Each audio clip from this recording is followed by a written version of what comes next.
దేవుని అతి ఉన్నతమైన நாமமுக்கு மகிமை கலுగును గాక. కర్తరుடைய మగా పరిశుద్ధముల నామத்துக்கு మహిమ ఉండావదాగా. ఈరోజు మనం వాక్యం ధ్యానించుకున్నట్టుకై యోహాను సువార్త 9వ అధ్యాయము 1 నుండి 5 వాక్యాలు చదువుకుందాం. இன்றைக்கு நாம் நம்மளுடைய வசனத்தின் தியானத்திற்காக யோவான் சுவிசேஷம் 9வது அதிகாரம் 1 முதல் 5 వచనங்களை వాసిப்போம். ఇలా ఎవరైనా తీసుకున్న వాళ్ళు చదివి సహాయం చేయమని కోరుకుంటున్నాను. உங்களில் யாராவது இந்த வசனத்தை எடுத்துக்கொண்டால் நீங்க எடுத்து வாசித்து எனக்கு உதவி செய்யும்படியாக அன்போடு கேட்டுக்கொள்கிறேன். ఆయన మార్గమున పోవుచుండగా పుట్టుగుడ్డి అయిన ఒక మనుషుడు కనబడెను.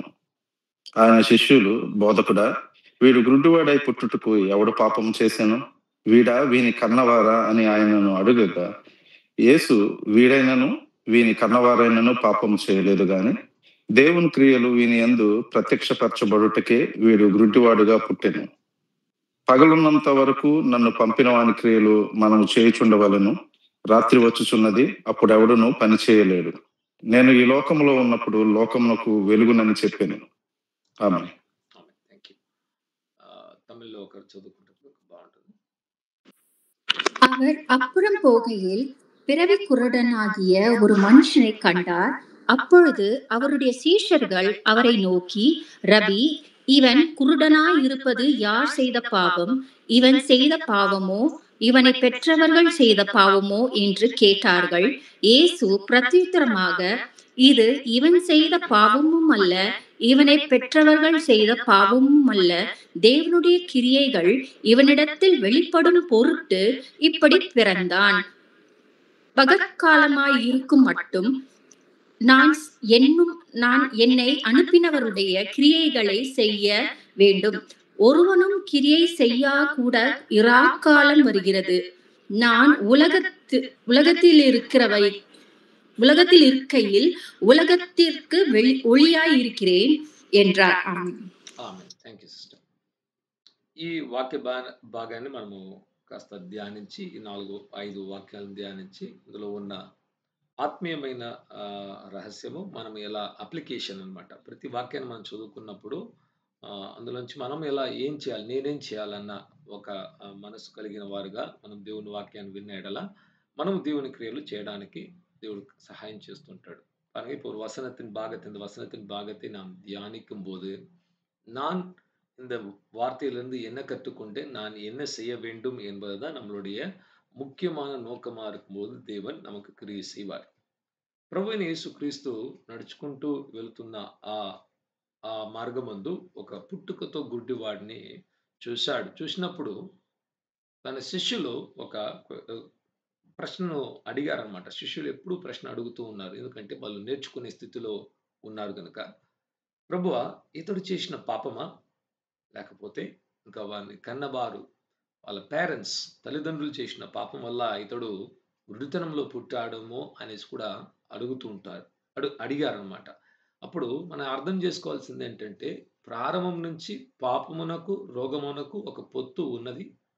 ఆ పొత్తు ఉందని వాళ్ళు అర్థం చేసుకున్న కారణం బట్టి ఇలా అడిగారు, ఎవరు చేసిన పాపం వల్ల వీనికి ఇలా కలిగెను అని కూడా ప్రశ్నించారనమాట. பாருங்க, இந்த இடத்துல ஆண்டவராக இயேசு வழியில நடந்து கொண்டு போகையில் ஒரு பிறவி குருடனை பார்த்து, அந்த பிறவி குருடனை பார்த்த உடனே கூட இருக்கிற சீஷர்கள் கேள்வி கேட்க ஆரம்பிச்சிட்டாங்க. யார் ஆண்டவரே, ஏன் இப்படி பிறந்தான்? இவன் செய்த பாவமா, இல்லாவிட்டா இவனுடைய பெற்றோர் செய்த பாவமா என்று கூட கேட்க ஆரம்பிச்சிட்டாங்க. அந்த காலத்திலிருந்தே பாவத்திற்கும் நோய்க்கும் ஒரு தொடர்பு இருக்கிறது. பாவத்தினால நோய் வரும், சாபத்தினால நோய் வரும் என்கிற ஒரு రిలేషన్‌షిప్ அந்த కాలத்திலே அவங்க పుంజుకిటాంగు. ఇంతవరకు శిష్యులకు తెలిసిన ఒక విషయం ఏంటంటే, పాపం వల్ల మరి కుటుంబాల్లో కొన్ని శాపాల వల్ల ఇటువంటి రోగాలు కలుగుతుందని వాళ్ళకు తెలుసు గాని, ప్రభువైన యేసుక్రీస్తు ఇక్కడ ఒక కొత్త రీజన్ ఇస్తున్నాడు. వారు చేసిన పాపము కాదు, వాళ్ళ తల్లిదండ్రులు చేసిన పాపము కాదు, దేవుని క్రియలు ఇతనిలో కనబరచబడ్డానికి దేవుడు ఈ యొక్క కార్యాన్ని అనుమతించాడు అని ఒక నూతనమైన ఒక ஜவாபுను இயேசுகிறிஸ்து பிரபு இஸ்துன்னாடு. ஆண்டவராக இயேசு ஒரு வித்தியாசமான ஒரு பதிலை கொடுக்கிறார். இவன் செய்த பாவமும் கிடையாது, இவனுடைய பெற்றோர்கள் செய்த பாவமும் கிடையாது. அவன் ஏன் நோய்பட்டிருக்கிறான், இல்லாவிட்டால் பிறவி குருடனாக இருக்கிறான்? தேவனுடைய கிரியைகள் இவனுக்குள்ளாக செயல்படும்படியாகவே இப்படி அவன் పిరందిరుக்கிறாన్. బాగా గమనించి చూడండి. దేవుడు ప్రభు అయిన యేసుక్రీస్తు చెప్తున్నాడు. దేవుని క్రియలు అని కూడా ఒక పదాన్ని ఉపయోగపరుస్తున్నాడు. இந்த இடத்துல கவனிச்சு பாருங்க. ஆண்டவராகிய இயேசு தேவனுடைய கிரியைகள் என்று சொல்லுகிறார். ఎలాగంటే మనుషుల క్రియలు ఉన్నాయి. మనం చేసుకున్న ప్రతి ఒక్కటి కూడా మనము ప్రతిరోజు క్రియ చేస్తున్నామనమాట. మనం ఏదో ఒక పని చేసుకుంటున్నాము. ఏదో ఒక కార్యాలు చేస్తున్నాము. ఇది మనిషి యొక్క క్రియ. మనం ఎలా పని చేస్తున్నామో మనకెలా కొన్ని మన జీవితంలో కొన్ని గోల్స్ ఉంచుకుంటూ మనము పరిగెత్తుకుంటూ భవిష్యత్తును సెక్యూర్ చేసుకోవడానికి వెళ్తున్నామో, అదే విధంగా దేవుడు కూడా తన మనస్సులో కొన్ని ఆలోచనలు ఉంచుకొని, ఆ ఆలోచనలను నెరవేర్చడానికి ఆయన క్రియ చేస్తున్నాడు. అది దేవుని క్రియలు. ఆ క్రియ చేయడానికి కొందరొచ్చి సహాయపడుతున్నారు. మనుషుల్లో కూడా ప్రవక్తలు, అపోస్తులు వీళ్ళందరూ కూడా దేవుని క్రియలు చేయడానికి ముందుకొచ్చారు గానీ, వాళ్ళ సొంత క్రియలు చేయడానికి రాలేదన్న కార్యాన్ని కూడా మనం గుర్తించాలి. பாருங்க, இந்த இடத்துல 2 விஷயத்தை பார்க்கலாம். ஒன்று வந்து தேவனுடைய கிரியை என்று சொல்லப்படுகிறது. தேவனுடைய கிரியை என்றால், நாம் மனிதர்களாக இருக்கிற நாம் எப்படி நமக்கென்று சில காரியங்களை செய்து கொள்ள, சில கிரியைகளை செய்து கொள்ள நாம் வந்து முன்னுக்கு வருகிறோம். நம்மளுடைய வாழ்க்கையில ஒரு குறிக்கோளை வைத்திருக்கிறோம். இந்த நேரத்துல இதை செய்யணும், இதை இந்த நேரத்துல செய்து முடிச்சிடணும் என்று நாம் வைத்திருக்கிறோம். அதே போல தேவன் கூட தன்னுடைய நேரத்துல ஒரு காலத்திலையும் அவருடைய கிரியைகள் அவர் வைத்திருக்கிறார். దేవుని క్రియలు ఇతనిలో కనబరచబడ్డానికి ఇలా జరిగిందని కూడా ఇస్తున్నాడు. అప్పుడు ఒకవేళ మనం అనుకోవచ్చు, అప్పుడు దేవుడొచ్చి అలా గుడ్డోడుగా ఒకరిని పుట్టించడం దేవుని క్రియలు చూపించడానికా? ఒకవేళ దేవుడే అది చేసుంటే, మరి దేవుడు అద్భుతం చేసే ఆ విషయంలో ఎటువంటి గొప్పతనము లేదు కదా అని కూడా మనం ஆலோசிச்சோம். பாருங்க, நம்ம யோசிக்கலாம். ஆண்டவரே இவனை இப்படி குருடனா பிறக்க வச்சுட்டு, ஆண்டவரே இவனை சுகப்படுத்தினார். அதுல என்ன பெரிய காரியம் இருக்கிறது என்று కూడా நாம் பார்க்கலாம். కానీ ఈ వాక్యాన్ని మరొక వాక్యంతో మనం పోల్చుకొని చదువుకున్నప్పుడు నిండు సత్యం మనం చూడగలుగుతుంటాం. வசனத்தை வசனத்தினால ஒப்பிட்டு பேசும்போது பார்க்கும்போது நாம் வந்து ముழுமையான కార్యங்களை పురిందు కొள்வோம். ఇక్కడ యోహాను సువార్తలు ఇలా చెప్పబడి ఉంటే కూడా మొదటి యోహాను 3 అధ్యాయంలో వెళ్ళినప్పుడు అక్కడ రాయబడింది, దేవుని కుమారుడైన యేసుక్రీస్తు ఎందుకు వచ్చాడంటే సాతాను క్రియలను లయపరచడానికి. He came to destroy the works of devil. Destroying the works of devil is equal to doing the works of God. 1 యోహాను 3 అధ్యాయము అక్కడ కింద మీరు చదువుకుంటూ వస్తే ఒక వాక్యం ఉంది. దేవుని కుమారుడైన యేసుక్రీస్తు రావడానికి ముఖ్య కారణము సాతాను క్రియను లయ చేయడానికి యేసుక్రీస్తు వచ్చాడు. అలాగంటే సాతాను క్రియలను లయపరచడము, దేవుని క్రియలను చేయడము. మరొక భాగంలో కూడా సువార్తల్లో ప్రభువైన యేసుక్రీస్తు ఇలా చెప్పాడు, నేను దేవుని ఆత్మ చేత అపవిత్ర ఆత్మను వెళ్ళగొడితే అక్కడ దేవుని రాజ్యము వచ్చనని కూడా చెప్పాడు. பாருங்க, இந்த இடத்துல அவன் பிறவிக்குருடனாக பிறந்தது தேவனுடைய நாமம் மகிமைப்படுகிறதுக்கு காரணம் என்று சொல்லும்போது, அதனுடைய அர்த்தம் 1 யோவான் 3 அதிகாரத்துல நீங்க முழுவதும் வாசித்து பார்க்கும்போது ஒரு வசனம் இருக்கிறது. தேவகுமாரனாகிய இயேசு கிறிஸ்து பிறந்ததுக்கு காரணம், அவர் வெளிப்பட்ட காரணம் பிசாசின் கிரியைகளை அழிக்கும்படியாகவே வெளிப்பட்டார். அப்ப அதனுடைய எப்படி நாம் புரிந்து கொள்ளலாம் என்றால், பிசாசின் கிரியைகளை அழிப்பதே தேவனுடைய கிரியை, தேவனுடைய வேலை. பிசாசின் கிரியை அவர் அழிச்சிட்டார்னா தேவனுடைய வேலை நடக்கிறது என்று அர்த்தம்.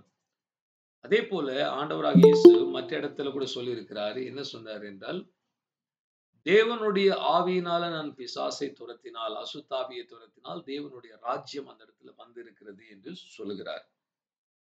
అప్పుడు చీకటి క్రియలను నశింపజేసి వాటిని తీసివేయడానికి యేసుక్రీస్తు వస్తున్నాడు. ఆ క్రియలు, ఆ దేవుని క్రియ ఇతనిలో ఆయన చూపించాలని కోరుకోవడం వల్ల ఈ వ్యక్తికి ఇటువంటి ఒక స్థితి కలిగినని కూడా చెప్తున్నాడు. சாத்தான் விதைத்த அந்த இருளான கிரியைகள் இவனுக்குள்ளாக அழிக்கப்படும்படியாக, அதுதான் தேவனுடைய கிரியை வெளிப்படும்படியாக தான் ఇవన్ இருக்கிறான் என்று சொல்லுகிறார். ఈ వాక్యానికి అర్థము దేవుడు అలా చేశాడని కాదు కానీ, సాతాను చేసిన కార్యాన్ని, అపవాది చేసిన కార్యాన్ని తీర్చిదిద్ది దేవుని నామమునకు మహిమ కలుగుటకు ఈ వ్యక్తి ఇలా పుట్టాడు అని కూడా మనం అర్థం చేసుకోవాలి.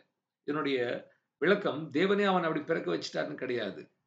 பிசாசு செய்த காரியத்தை, பிசாசு செய்த அந்த பொல்லாப்பை அவர் வந்து தேவனுடைய கிரியைகளாக அவனை சுகப்படுத்தி దేవునుடைய నామం మహిమపడుంబడియాగ செய்தார். ఈ ఈ ప్రపంచంలో ఉన్న చెడును, కీడు ఎలా కలిగిందంటే అందరికి తెలుసనమాట. మనం ఈరోజు జీవిస్తున్న ఈ ఈ ప్రపంచం వచ్చి పడిపోయిందనమాట. ఫాలెన్ నేచర్ అంటాము. Fallen humanity. మనుషులు పాపంలో పడిపోవడం వల్ల ఈ ప్రపంచాన్ని ఏలుబడి చేస్తుంది. ఈ రోజు వరకు కూడా సాతానే యాక్టివ్‌గా ఏలుబడి చేస్తున్నాడన్న కార్యాన్ని మీరందరూ కూడా గుర్తించొచ్చు. ఎవరు కూడా లేరని చెప్పలేరు. దేవుడు యాక్టివ్‌గా ఇంకను చేయడం లేదు అని మనకు తెలుసు. దేవుడు తన ప్రభుత్వాన్ని తీసుకొని తన చేతిలో ఏలుబడి చేస్తుంటే హత్యలు జరిగేది కాదు, అన్యాయం జరిగేది కాదు, అబార్షన్ జరిగేది కాదు, పాపం జరిగేది కాదు. కానీ లోకమంతా కూడా మనం చూస్తుంటే దేవునికి విరుద్ధమైన కార్యాలు జరుగుతున్నాయి. ఇప్పుడు కారణం ఏంటి? దేవుడు ఒకవేళ ఈ ప్రపంచాన్ని ఆయన నడిపిస్తుంటే ఇలా జరుగుతుందంటే దేవుడొచ్చి నం నంబర్ 1 ఆయన శక్తిమంతుడు కాదని అనుకోవచ్చు మనం. ఎందుకంటే ఆయన చేయాలనుకుంటున్నాడు, కృషిస్తున్నాడు, కానీ చేయలేకపోతున్నాడన్న ఒక మనస్సు ప్రతి ఒక్కరిలో డైరెక్ట్‌గా లాజికల్‌గా కలుగుతుందన్నమాట. దేవుడేమో అందరిని కాపాడాలనుకుంటున్నాడు. దేవుడు అందరిని మార్చేసేయాలనుకుంటున్నాడు. దేవుడు ప్రతి పాపాన్ని తీసేయాలనుకుంటున్నాడు. కానీ ఆయన చేయలేకపోతున్నాడు. శక్తి సరిపోవడం లేదు. అది ఒకటి కలగొచ్చు. రెండోది దేవుడు ఒకవేళ ఈ భూమిని వచ్చి ఆయన పరిపాలన ఇప్పుడు చేస్తూ ఉంటే కూడా, ఆయన శక్తి కలిగిన వాడైతే కూడా ఇప్పుడు వద్దులే మళ్ళీ చేద్దాము అన్నట్లు తన మనస్సులో ఇష్టం లేని వానిగా ఉన్నాడేమో అన్న ఒక ఆలోచన కూడా మనకు కలగొచ్చండి. ఈ 2 విధాలుగా మనం అర్థం చేసుకోవచ్చు. ఒకటి దేవుడు సర్వశక్తిమంతుడు కాదు. లేకపోతే ఆయనకు ప్రతీదీ తెలియడం లేదు. ఆయన ప్రేమతో నడుచుకోవడం లేదు అన్న ఒక కన్క్లూషన్ ప్రతి ఒక్కరు వాళ్ళ జీవితాల్లో ముఖ్యంగా క్రైస్తవులు కాని వారు ఇలాగే అనుకుంటూ ఉంటారన్నమాట. பாருங்க இந்த உலகத்தை பார்க்கும்போது, உலகத்தில் நடக்கிற சம்பவத்தை பார்க்கும்போது, தேவன் நேரடியாக இன்னும் அவர் ஆளுகை செய்யாத போல தான் தெரியுது. ஏனென்றால், அவர் நேரடியாக எடுத்திருந்தால் கொலை இருக்காது, கற்பழிப்பு இருக்காது, ஏமாற்றம் இருக்காது, சண்டை இருக்காது, சச்சரவு இருக்காது. இயேசுவானவர் நீதியின் ராஜ்யத்தை அவர் அமைத்திருப்பார். அப்படி வரல என்று சொல்லும்போது, பிசாசு இதை ஆளுகை செய்து கொண்டிருக்கிறார் என்று நம்ம பார்க்கலாம். ஒருவேளை நம்ம வந்து தேவன் தான் செய்து கொண்டிருக்கிறார் என்று நீங்க நினைத்தால், அப்போ தேவன் வந்து வல்லமை இல்லாதவரா இருக்கிறார். அவர் நினைச்சா எல்லாத்தையும் கட்டுப்படுத்த முடியும். ஆனா கட்டுப்படுத்த முடியலன்னா, அவர் வந்து ரொம்ப ட்ரை பண்றாரு. நம்ம மாரி தான். அப்போ மனுஷன் மாரி தான். மனுஷன் என்ன பண்றான்? ரொம்ப முயற்சி எடுக்கிறான். ஆனா செய்ய முடியல. நமக்கு வந்து பலன் இல்ல. தேவன் சர்வ வல்லமை உள்ளவராக இருந்தால், நிச்சயமாக இந்த முழு உலகத்துக்கு பெரிய மாற்றம் வந்திருக்கும்.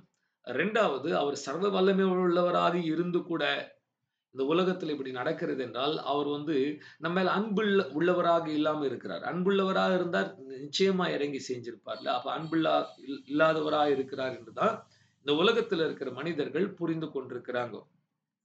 కానీ మనం అర్థం చేసుకోవడం ఏంటంటే, దేవుని రాజ్యము 2000 సంవత్సరాల క్రితము ప్రారంభమైనప్పటికీ యేసుక్రీస్తు ప్రభువు వచ్చి మరణాన్ని జయించి పునరుద్ధానుడై తండ్రి యొక్క కుడి పార్శ్వమున కూర్చున్నాడు.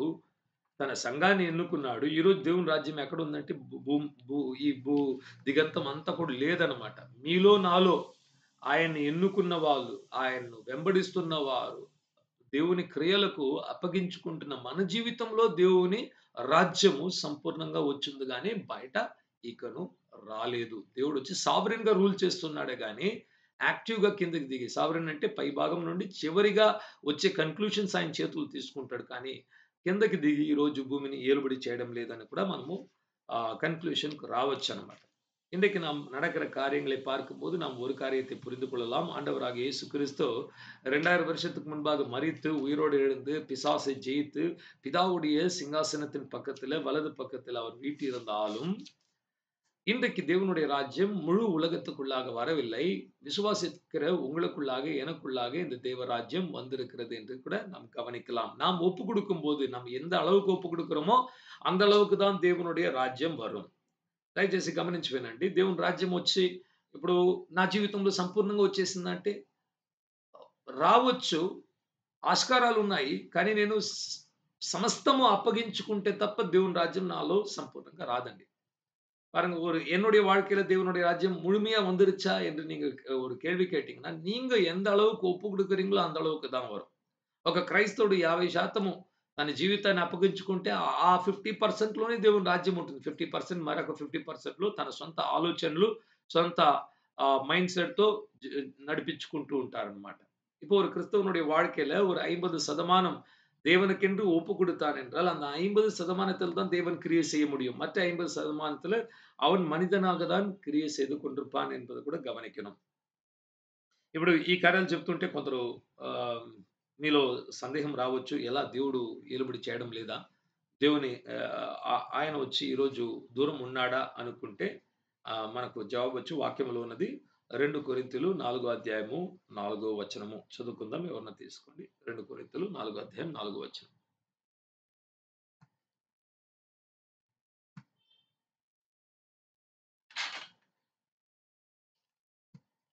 Second Corinthians chapter 4 and verse 4. English చదువుతాను చూడండి. In whom the God of this world hath blinded the minds of them which believe not, lest the light of the glorious gospel of Christ, who is the image of God, should shine unto them. Okay. ఎవరు లేకపోతే పర్లేదు. చదవండి. దేవుని స్వరూపి అయి ఉన్న క్రీస్తు మహిమను కనుపరుచు సువార్త ప్రకాశము వారికి ప్రకాశింపకుండా నిమిత్తము ఈ యుగ సంబంధమైన దేవత అవిశ్వాసులైన వారి మనోనేత్రములకు గురుడితనం కలుగజేశాను. ఈ వాక్యం మనం చూడండి. ఈ యుగ సంబంధమైన దేవత, God of this world. This world means ఇప్పుడు ఉన్న ప్రస్తుతం ఉన్న ఈ ప్రపంచానికి ఒక దేవుడు ఉన్నాడు అని కూడా బైబిల్ సెలవిస్తుంది. దేవుడు అంటే ఏలుబడి చేసేవాడు, దేవుడు అంటే నడిపించేవాడు, అధికారం కలిగిన వాడు. ఎవరంటే సాతాను. గుడ్డితనాన్ని ప్రతి ప్రజల హృదయంలో పుట్టిస్తూ యేసుక్రీస్తునందు ఉన్న ప్రకాశవంతమైన ఆ తేజస్సును చూడనొల్లక వాళ్ళ మనస్సును గుడ్డిపరిచి వాని అధికారంలో ఉంచుకుంటున్నాడు. అప్పుడు బైబిల్ కూడా సెలవిస్తున్నది. అతడే చేస్తున్నాడు. అందుకే మనకు శ్రమలు కలుగుతున్నాయి. దేవుని చిత్తం కాదు శ్రమలు కలగడం. దేవుడు మనల్ని శ్రమల్లో పడేయడం లేదు. ఈ సాతాను క్రీస్తు మాటలను చెప్తుంటే సాతాను ఎదురుగా నిలబడుకొని ఏం చేస్తున్నాడు? ప్రజల మనస్సులో ద్వేషాన్ని పుట్టించి క్రైస్తవుల్ని కొట్టడము, తీసుకెళ్లి జైల్లో పడేయడము, చంపడము. మనం వింటున్నాం కదా వార్తలు. ఎలా ఎలా చంపేస్తున్నారు, ఎలా ఎలా హింసిస్తున్నారు, అడ్డుకుంటున్నారు. మనుషులు చేయడం కాదు. ఇది వచ్చి సాతాను ఆత్మ అన్నమాట. ఈ యుగ సంబంధమైన ఆ దేవత వాళ్ళ హృదయంలో கிரியை చేస్తున్నది. பாருங்க, இந்த வசனத்தை நீங்க பார்த்தீங்கன்னா 2 கொரிந்தியர் 4 அதிகாரம் 4 வசனத்துல இந்த உலகத்தின் தேவனாகிய அந்த அந்த வல்லமை வந்து ஒவ்வொரு மனிதனுடைய உள்ளத்தை அது வந்து குருட்டுத்தனத்துக்குள்ளாக பண்ணி அவர்கள் தேவனுடைய மகிமை, உண்மையான தேவனுடைய மகிமையை காண முடியாம போறாங்க. இந்த பிசாசு தான் என்ன செய்யறான்? தேவனுடைய கிரியைகளை எதிர்த்து நிற்கிறான். உடனே அந்த இடத்துல வந்து ஜனங்களுக்குள்ள குழப்பத்தை உண்டாக்குறது, பிரச்சனைகளை உண்டாக்குறது, பாடுகளை உண்டாக்குறது, சிறைசாலையில போடுகிறது, கொலை செய்கிறது எல்லாம் யார் செய்கிறாங்க? பிசாசு தான் செய்கிறான். దేవుని క్రియలు అంటే సాతాను చేసిన క్రియలన్నీ కూడా కొట్టివేయడం. ஆண்டவருடைய வேலை என்றால் பிசாசு செய்த வேலையை అడిத்து పోటువిட்டு దేవునుடைய వేலையை ఉరువాకరదు. దేవుని మొట్టమొదటి క్రియలో సాతాను క్రియలను లయపరచడం, ఆ తర్వాత దేవుని క్రియలు యాక్టివ్‌గా దేవుడు చేస్తూ ఉంటాడన్నమాట. మనం మొదటిగా మనం రక్షించబడిన ఆ సమయంలో సాతాను క్రియ మనలో ఉన్న పాపము, సాతాను క్రియ దేవుడు కొట్టేశాడు. ఆ తర్వాత తన పరిశుద్ధ ఆత్మ ద్వారా పరిశుద్ధమైన జీవితము జీవించడానికి ప్రతిరోజు సహాయపడుతున్నాడు. பாருங்க, ஆண்டவர் என்ன செய்கிறார்? நாம் முதலாக ரட்சிக்கப்பட்ட அந்த நாட்கள்ல நமக்குள்ள இருக்கிற பாவத்தினால வந்த தண்டனையை இயேசு அழித்து போட்டார். அதை வெட்டி போட்டார். அதை வந்து முற்றிலும் கழுவி நம்மை பரிசுத்தப்படுத்தி பரிசுத்த ஆவியானவர் கொடுத்து ஒவ்வொரு நாளும் அவருக்காக வாழ வைத்துக் கொண்டிருக்கிறார். 4వ వాక్యాన్ని చూసిన ఎడల ఇక్కడ యోహాను సువార్త 9వ అధ్యాయం 4వ వచనం, I must work the works of him that sent me. యేసుక్రీస్తు ప్రభు చాలా ఆయనకు తెలిసింది అన్నమాట. నేను వచ్చింది దేవుడు నన్ను పంపించిన వాని క్రియలు చేయడానికి నేను వచ్చి ఉన్నాను అని ఆయన తెలుసుకోగలిగాడు. ఈరోజు ప్రియ సహోదరుడా, సహోదరి, మీరు తెలుసుకోగలుగుతున్నారా? దేవుడు మిమ్మల్ని పంపించిన వాడు ప్రభు అయితే, మిమ్మల్ని పంపించిన వాడు దేవుడు అయితే, యేసుక్రీస్తు అయితే ఆయన క్రియలను చేయడానికి మీరు వచ్చి ఉన్నారని కూడా నేను గ్రహించి ఉన్నాము. ఆ గ్రహించడానికే సాతాను మన హృదయాన్ని వచ్చి మనకు అటువంటి వెలుగుని ఇవ్వడం లేదనమాట. మనకి ఎన్నో సంవత్సరాలు అయిపోయి ఇంకా దేవుని వాక్యం తెలుసుకొని రక్షణ పొంది, కానీ దేవుడు మనల్ని ఏ క్రియలు చేయడానికి పంపించాడు? మనల్ని పంపించిన వాని క్రియలు తెలుసుకోలేక కష్టపడుతున్నాం. దేవుని సంపూర్ణమైన చిత్తమును మన జీవితంలో ఏంటను అని కూడా అసలు గ్రహించలేని స్థితిలో ఈరోజు క్రైస్తవులు కూడా మనం ఉంటున్నామంటే అది చాలా ఆ దారుణమైన విషయం యేసుక్రీస్తు ప్రభు చెబుతున్నాడు. నన్ను పంపించిన వాని క్రియలు నేను చేయడానికి వచ్చి ఉన్నాను. నేను చెయ్యాలి అంటున్నాడు. ஆண்டவராகிய இயேசு சொல்லுகிறார், யோவான் சுவிசேஷம் 9 அதிகாரம் 4 வசனத்துல, என்னை அனுப்பினவருடைய வேலையை செய்யும்படியாகவே நான் வந்திருக்கிறேன். ஆண்டவராகிய இயேசுவுக்கு தெளிவாக தெரியும், நான் வந்தது என்னுடைய சொந்த வேலையை செய்யல, என்னை అన్నిపినవరుடைய వేలయే செய்யதான் வந்தேன். ఈరోజు యేసుక్రీస్తును అనుసరిస్తున్న వారు అని మీరు చెప్పిన ఎడల, మీరు నేను ఈరోజు మనం బ్రతుకుతున్నామంటే ఆయన క్రియలను ఆయన ఎన్నుకున్న తన మనసులో ఉన్న ఆ క్రియలను చేయడానికే మనం బ్రతుకుతున్నామే తప్ప కనీసం వేరే ఎటువంటి అజెండా లేదు మనము ఈ భూమి మీద ఉండడానికి. కారణం వచ్చి ఒక్కటే, మనల్ని పంపించిన వాని క్రియలను చేయడానికే మనము పుట్టాము, ఎదిగాము. మన కుటుంబాలు ఇవ్వబడ్డాయి, జాబులు ఇచ్చాడు, సాలరీస్ ఇచ్చాడు దేవుడు, వసతులను ఇచ్చాడు, ప్రతి ఆశీర్వాదాన్ని ఇచ్చిన దేవుడు. ఎందుకంటే ఆయన క్రియలను చేయడానికే ఇచ్చాడన్నమాట. ఇది ఎలా అర్థం చేసుకోవాలంటే, ఒక స్థలానికి మిమ్మల్ని మీ కంపెనీ పంపిస్తుంటే వాళ్ళేం చేస్తారు, మీకు కావాల్సిన ప్రతి వసతినిస్తారు. అక్కడ వెళ్ళడానికి, అక్కడ ఉండడానికి క్వార్టర్సు, జీతము, ప్రతి వసతి మీకు కల్పిస్తుంటారు. ఎందుకంటే వాళ్ళ పనిని మీరు పూర్తి చేయడానికి ఇస్తుంటారు. ఇవన్నీ తీసుకొని కంపెనీ చెప్పిన ఆ పనిని వచ్చి చేయక సొంత పనులు చేస్తుంటే వాళ్ళు ఒకవేళ అది గ్రహించిన యెడల ఏం కలుగుతుందంటే, మనకు శిక్ష, టెర్మినేషను, ఫైను, కంప్లెయింట్ ఇచ్చి మనల్ని, ఇంకా వాళ్ళొచ్చి మా పనులు చేయలేదు, మాకిలా చేశారు, ద్రోహం చేశారన్నట్టు కూడా వాళ్ళు మన మీద కంప్లెయింట్ పెట్టుకోవడం జరుగుతుంది. பாருங்க, என்னை அனுப்பினவருடைய கிரியைகளை செய்யதான் நான் வந்திருக்கிறேன்.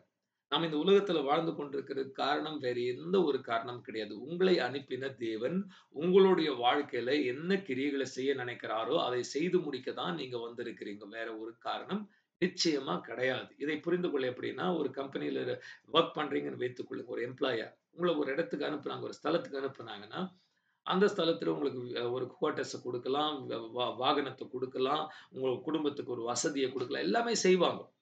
என்ன நோக்கம்? அந்த கம்பெனியோ, அந்த கவர்ன்மென்ட்க்கோ நீங்க வேலை செய்யணும். அவங்களுடைய வேலைகளை நீங்க ஒவ்வொரு நாளும் செம்மையாக செய்து முடித்தா தான், அதான் அவங்களுக்கு சந்தோஷம். இதெல்லாம் வசதியெல்லாம் வாங்கிக்கிட்டு, நம்ம வந்து அந்த அன்னிப்பினை இல்லாவிட்டா, அந்த கம்பெனி ஓனருடைய வேலைய செய்யாம போனோம்னா, கடைசில ஒரு நாள் என்ன பண்ணுவாங்க தெரிஞ்சிருச்சுன்னா, நம்ம மேல ஃபைன் போட்டு நம்மள வேலைய விட்டு நீக்கி, ஆ மறுபடியும் நம்ம மேல ஒரு கம்ப்ளைண்ட் கூட எழுதி குடுப்பாங்க. இது மாரி எங்களுக்கு அவங்க துரோகம் பண்ணிட்டாங்க என்று சொல்லி. అదే విధంగానే దేవుడొచ్చి మిమ్మల్ని నన్ను కూడా ఈ భూమిలో పంపించాడన్నమాట. మనల్ని పంపించిన కారణం ఏంటంటే, ఆయన క్రియలను చేయడానికి మనల్ని పంపించాడు. ఆ క్రియ చేయడానికి ప్రభువైన యేసు చెప్తున్నాడు, పగటి సమయంలోనే ఆ క్రియలు చేయగలుగుతాం గానీ, రాత్రి వేళ వస్తున్నది, ఏ ఒక్క మనిషి కూడా క్రియ చేయని ఒక కాలమంటూ వస్తున్నదని కూడా ప్రవచనంగా యేసుక్రీస్తు ప్రభువు మాట్లాడాడు. తన జీవితం బట్టి, మన జీవితము, ఇంకా రానే ఉన్న యుగ సమాప్తిని గురించి కూడా ఈ వాక్యములో మాట్లాడుతున్నాడు. ஆண்டவராகிய இயேசு என்னை அனுப்பினவருடைய வேலையை செய்ய வந்திருக்கிறேன் என்று சொல்லி நிற்கவில்லை. பகல் நேரத்தில தான், வெளிச்சம் இருக்கிற நேரத்தில் தான் ஒருவன் கிரியை செய்ய வேண்டும் என்கிற ஒரு நியமத்தை கூட வைக்கிறார். இருள் இதோ வருகிறது, இருள் வந்த నేరத்துல யாருமே క్రియ செய்ய முடியாது என்று சொல்லுகிறார். బాగా అర్థం చేసుకోండి. నన్ను పంపించాడు, నేను వచ్చాను అంతటితో ఆగిపోలేదు గానీ, ఎప్పుడు పని చేయాలని కూడా చెప్తున్నాడన్నమాట. పగటి సమయమందే ఆ దేవుని క్రియలు జరగాలి. రాత్రి కాలము రానే ఉన్నది, చీకటి కమ్ముకుంటుంది. యెషయా ప్రవక్త 60 అధ్యాయంలో 2వ వాక్యంలో చెప్పాడు. భూమి మీద అంతా కూడా చీకటి కమ్ముకుంటుంది. లేచి నీ యొక్క తేజస్సును నువ్వొచ్చి నువ్వు చూపించని కూడా దేవుని వాక్యంలో మనం చదువుకున్నాం, నేర్చుకున్నాం. பாருங்க, ஆண்டவராகிய இயேசு இந்த உலகத்துல வந்தேன் என்று மாத்திரம் சொல்லல. எப்படி வேலை செய்ய வேண்டும், எப்ப வேலை செய்ய வேண்டும், வெளிச்சம் இருக்கும்போது தான் செய்யணும். அந்த வெளிச்சம் குறைஞ்சு இருள் வந்த நேரத்துல எந்த ஒரு மனிதனும் கிரியை செய்ய முடியாது என்று சொல்லுகிறார். ఇక్కడ చీకటిని చెప్పినప్పుడు సాతాను యొక్క శక్తి. ప్రభువైన యేసు జీవితంలో కూడా ఆయనకి ఇవ్వబడిన వెలుగు అయిన సమయము ఒక పగలు అని చెప్పుకునే సమయం వచ్చి ఆ 3.5 సంవత్సరం మాత్రమే, కనీసం అంతే దేవుడు ఇచ్చాడు.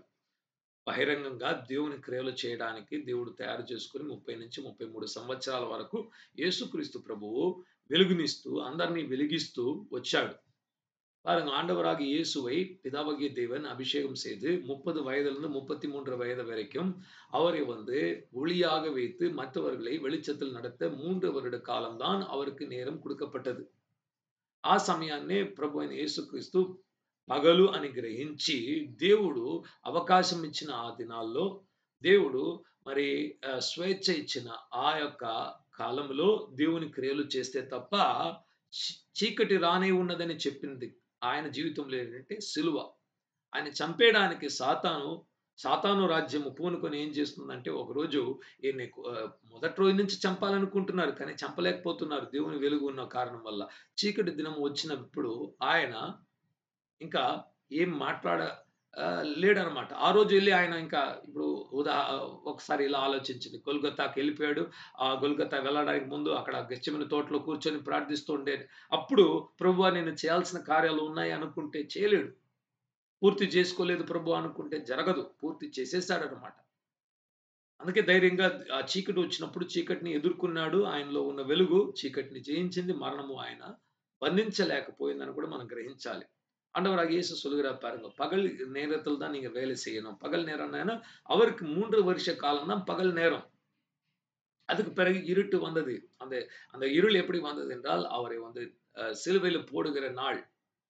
சிலுவையில போடுகிற நாள் வந்தப்போ ஆண்டவரே நான் உங்களுக்காக இன்னும் செய்யல. இன்னும் உங்களுடைய ஊழியத்தை நான் முடிக்கலன்னு நினைச்சிருந்தா, ஆண்டவருக்கு நிச்சயமா அப்படிப்பட்ட ஒரு வாய்ப்பு கிடைச்சிருக்காது. அவர் எல்லாவற்றையும் செய்து முடித்து, அழகாக கடைசி வரைக்கும் தேவ சித்தத்தை செய்து మరణத்தை జయిத்தார்.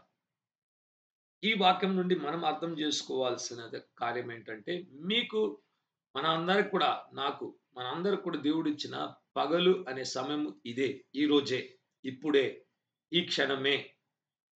మనకు దేవుడు ఇచ్చిన ఈ ఆయుష్కాలంలో దేవుడు మనకు స్వతంత్రాన్ని ఇచ్చిన ఈ దినాల్లో మనము దేవుని క్రియలు అంటే సువార్త చెప్పడం, దేవుని క్రియలు అంటే ప్రార్థన చేయడం, దేవుని క్రియలు అంటే వాక్యాన్ని చదువుకోవడం, దేవుని క్రియలు అంటే దేవుడు వ్యక్తిగతంగా మీకిచ్చిన కొన్ని కొన్ని పనులు ఉంటాయి.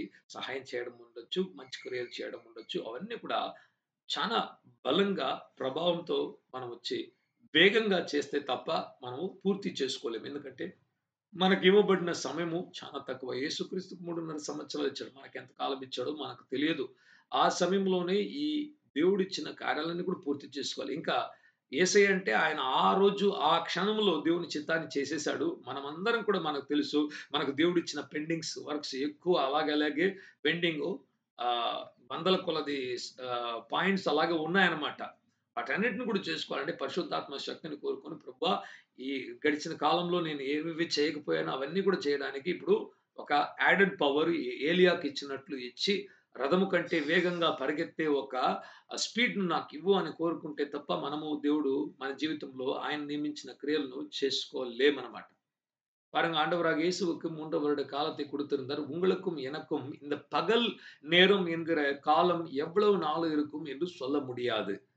எத்தனை காலம் இருக்கும் என்று சொல்ல முடியும். இன்றைக்கு தான் நமக்கு பகல். இன்றைக்கு தான் நம்ம கர்த்தருடைய கிரியைகளை செய்ய வேண்டிய காரியம். கர்த்தருடைய கிரியைகள்னா என்ன? தேவ கிரியைகள்னா என்ன? ஜெபிப்பது, வேதத்தை வாசிப்பது, சுவிசேஷம் சொல்வது, தேவன் நம்மளுடைய வாழ்க்கையில தனிப்பட்ட விதத்தில ஏதாவது ஒரு காரியத்தை செய், யாராவது ஒருத்தருக்கு உதவி செய், ஏழைகளுக்கு உதவி செய், நன்மையான கிரியைகளை செய் என்கிற காரியத்தை வேகமாக செய்து முடிப்பது. ஆண்டவராகிய இயேசு அவருடைய வாழ்க்கையில அந்தந்த நாள்ல அந்தந்த தேவ சித்தத்தையும், தேவனுடைய கிரியையும் செய்து முடிச்சார். ஆனா நமக்கு எல்லாருக்குமே தெரியும். நம்மளுடைய வாழ்க்கையில ஆண்டவர் வைத்த அநேக காரியங்கள், அநேக வருஷங்களாக செய்யாம அது மலை மாறி நிக்குது நமக்கு முன்பாக. இப்ப நம்ம செய்ய வேண்டிய காரியம் பெரிய மலை மாறி இருக்குது. ஆண்டவருடைய பரிசுத்த ஆவியானவர் நம்மை அபிஷேகித்து நம்ம கேட்கணும். ஆண்டவரே எங்களுக்கு ஒரு வேகத்தை தாங்க. செய்ய முடியாத காரியத்தை செய்து முடிக்கிற அபிஷேகம். எலியாவுக்கு ஒரு அபிஷேகம் வந்தது. அந்த அபிஷேகம் வந்த உடனே ஆகாபின் ரதத்தை விட வேகமாக ఓడినానా. మరొక కార్యం ఇక్కడ నేర్చుకోవాల్సింది ఈ రాత్రి వేళ చీకటి అంటే ఎవరు పని చేయని ఒక రోజు అంటూ వచ్చిందంటే వ్యక్తిగతంగా మన మరణం అయి ఉండొచ్చు. లేకపోతే ఇంకా ఫ్యూచరిస్టిక్‌గా ప్రవచనంగా చూసినట్లా ఇది వచ్చి క్రీస్తు విరోధి వచ్చే కాలం గురించి మాట్లాడుతుంది. చివరి గడియల్లో సువార్త ఎక్కువ ఎవరు చెప్పలేరన్నమాట. అప్పుడు మూతపడుతుందన్నమాట. ఒక స్పోర్ట్ అనుకోండి. ఒక గేమ్ అయ్యుండొచ్చు.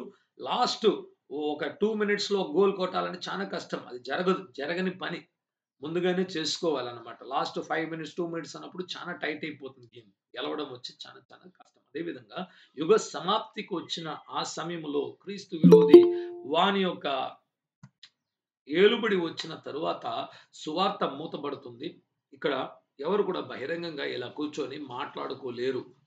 వాళ్ళ అలా మాట్లాడుకున్న యెడల వాళ్ళను చంపడము, వాళ్ళ తలను తీసేయడము అన్న అటువంటి శిక్ష కూడా కలుగుతుందని మనకు ప్రకటనలో మనం నేర్చుకుంటున్నాం. இன்னொரு காரியம் நாம் வந்து இந்த இருள் வருகிறது என்று சொல்லும்போது இது கடைசி காலத்தை குறித்து குறிக்கிறது.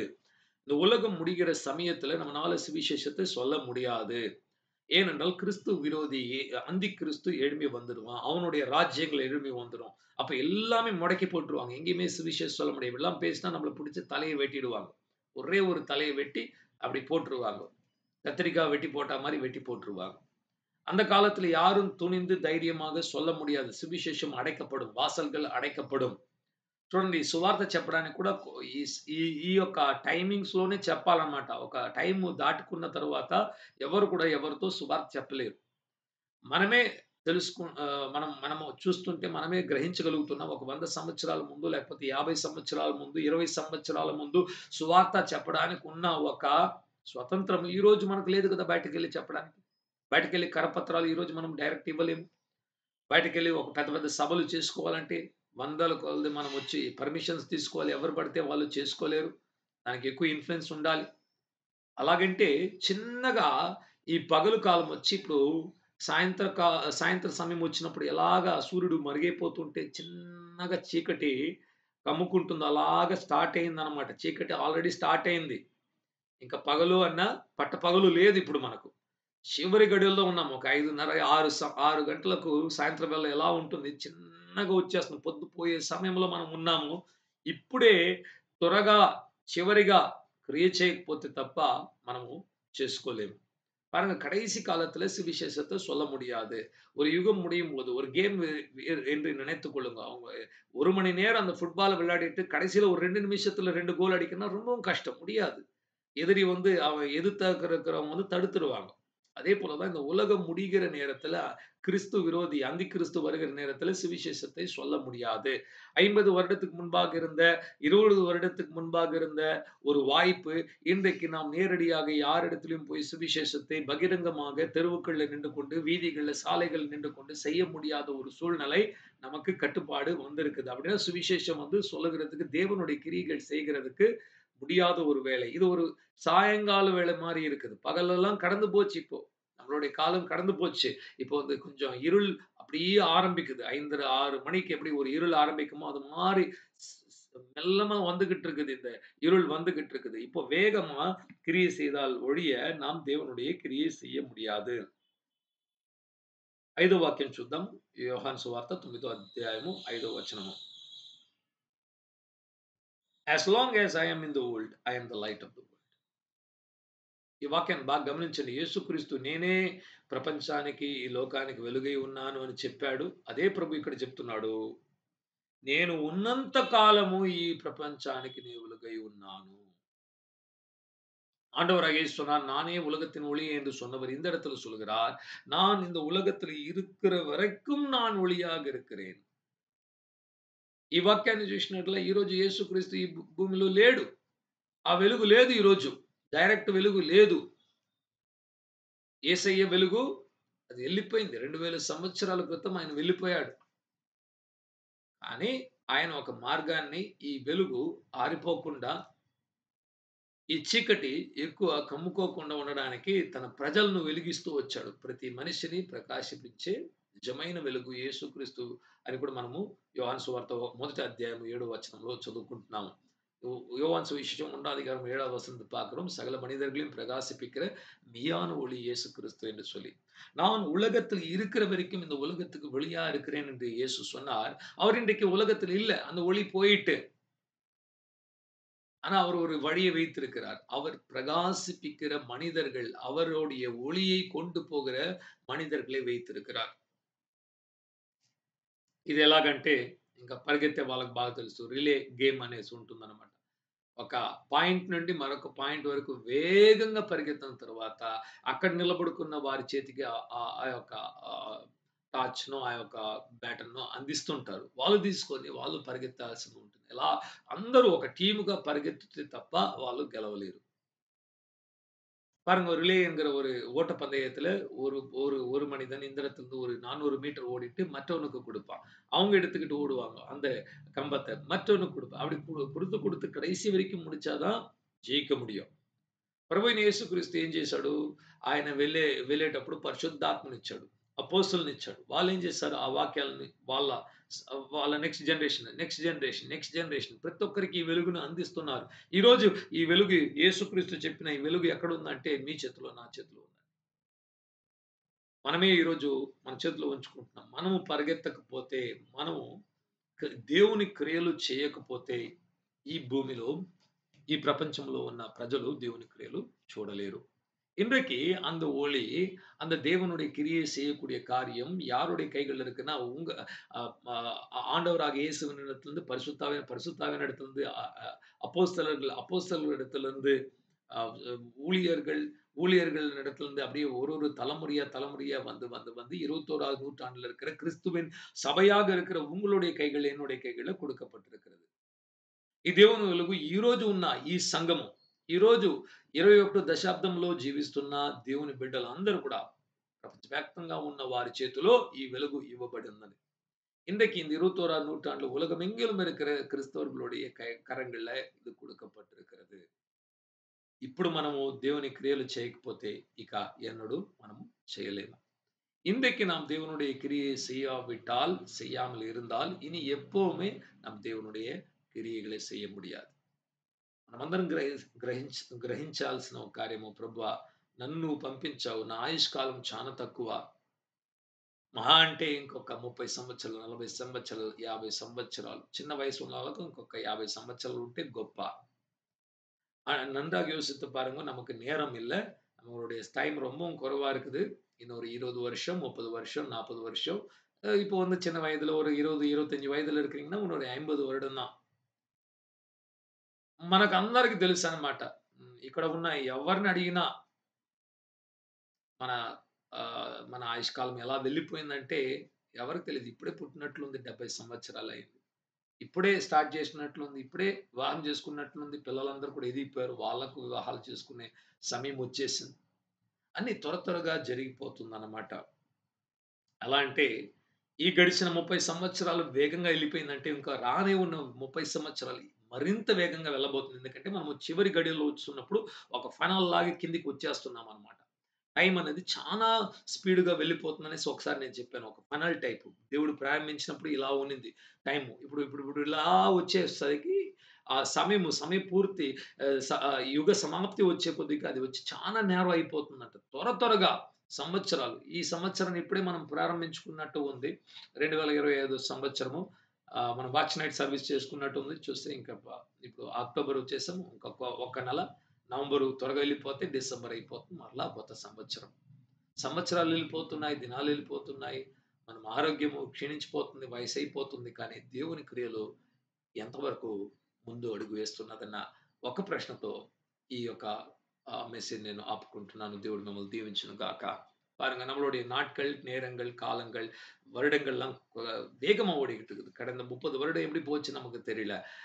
இன்னொரு 30 வருடம் இன்னும் வேகமா போகும்.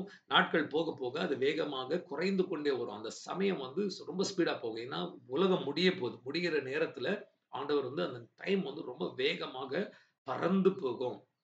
இந்த வருடத்தை இப்பதான் நம்ம ஆரம்பிச்ச மாரி இருக்கு.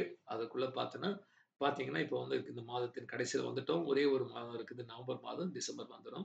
அப்போ நம்மளுடைய ஆயுசு வேகமா போயிட்டு இருக்குது. வயதாகிட்டு இருக்குது. நம்மளுடைய சரீரம் பலவீனம் பெற்றுக் கொண்டிருக்கிறது. காலம் போய்க் கொண்டிருக்கிறது. இந்த உலகத்தின் எண்ணங்கள் போய்க்கிட்டு இருக்குது. இப்படியெல்லாம் போய்க்கிட்டு இருக்கும்போது, தேவனுடைய கிரியை எந்த அளவுக்கு வேகமாக நடக்கிறது என்கிற ஒரு கேள்வியோட இந்த செய்தியை நான் முடிக்கிறேன். கர்த்தர் நம்மை ஆசீர்வதிப்பாராக. ஆமென்.